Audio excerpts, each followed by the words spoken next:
Hello and welcome back to my channel. My name is Dcopplcsw and I'm a master's level social worker, licensed at the independent clinical level in both Massachusetts and Virginia. Welcome to Therapy Thursday. Today's topic is Dr. Daniel Siegel's handy brain model. I'm excited to share this with you because this has really changed kind of how I'm able to explain anxiety to folks.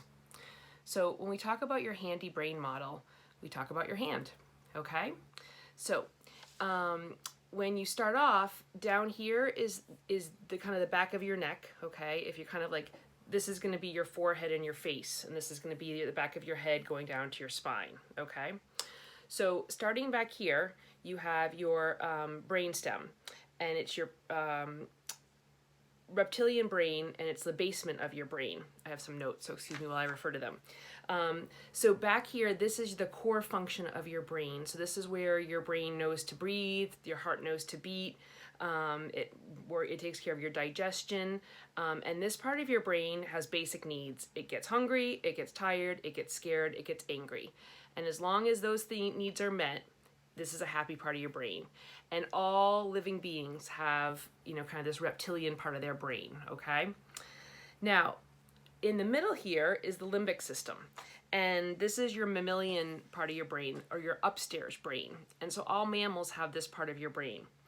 This is the center of your learning and your emotions. And in here you have no sense of time. So for example, dogs have this part of their brain, and dogs, whether you're gone 5 minutes, 5 hours, 5 weeks, they're so excited to see you. That's kind of this part of your brain. But this is also the emotional tone of your brain. And then in here, if we wrap our thumb inside of this, the thumb is like the amygdala. And the amygdala is the security guard of our brain. So the amygdala is the one who kind of says like, oh, panic, there's a crisis, oh, we should panic. That's the amygdala part of your brain. Now, those of us with anxiety, our amygdala gets a little bit overdone. And the amygdala starts to kind of slam that panic button regularly, even when there's nothing to panic about.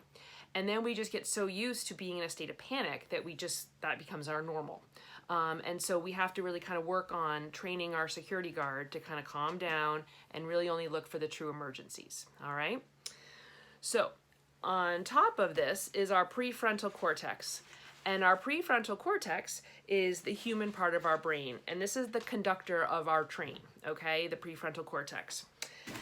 This is actually still developing and still kind of growing until about age 26, we now know. So you're not fully grown until about that time in terms of your brain function. The prefrontal cortex is the part of your brain that is able to do the planning, the organizing.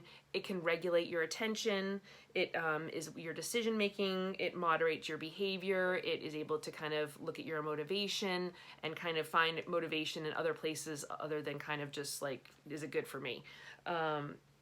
So your prefrontal cortex is a part of your brain that we're growing all throughout, kind of adolescence into young adulthood. And what our prefrontal cortex helps us do is wrap our amygdala in a blanket. So when you think about just kind of wrapping that part of your brain around your security guard, and it helps to kind of calm it. Just like a blanket would help to calm. And so we need to, when our security guard is panic, panic, panic, panic, we have to remember to kind of bring over our prefrontal cortex to relax it and to remind it, it's okay. This isn't a panic situation. Every situation is not a panic situation. Nobody's dying, there's no fire, there's no crisis, and so it's okay. Shh. Okay? And I like to, even with clients sometimes, like just remind them, like, go ahead, put your blanket over your amygdala and let it kind of just relax, okay? So one key way to relax this is called your valgus nerve. Super sciencey here, right? Your valgus nerve is a nerve that runs all the way down from your brain all the way down basically to your butt. It is the very long nerve in your brain. It runs all along your spinal cord. And the way that we kind of think about it in the field is it's like the air conditioning for your brain. It kind of helps to kind of cool it all down. Super easy to activate, and this is why breathing is such a big deal with with kind of relaxation. When you take a deep breath in and kind of use all of your lung function, which pushes down onto your diaphragm then pushes onto that valgus nerve and relaxes it. Because when the valgus nerve is pushed on, that kind of sends like a whoo, coolingness to the whole brain, all right? So we activate our valgus nerve by taking a nice deep breath that engages our entire lung function down to our diaphragm. So it looks like this.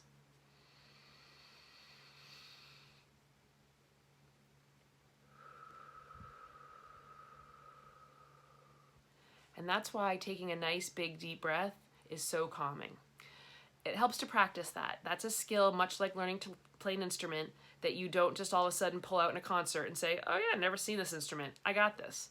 This is a skill that needs to be practiced when things aren't really overwhelming, and you'll get better at, kind of being able to use that valgus nerve to calm your brain. All right, thanks for joining me today, and I will put the link for Dr. Siegel's work, Dr. Daniel Siegel. This is his work on the handy brain model. And don't forget to like, comment, subscribe, and share. If you like my content, if you're on YouTube, go on down to the subscribe button and hit the bell, so that way you're notified of when I put out new material. And thanks for joining me. I look forward to hearing from you next week, and give me some ideas. Thanks, have a great week.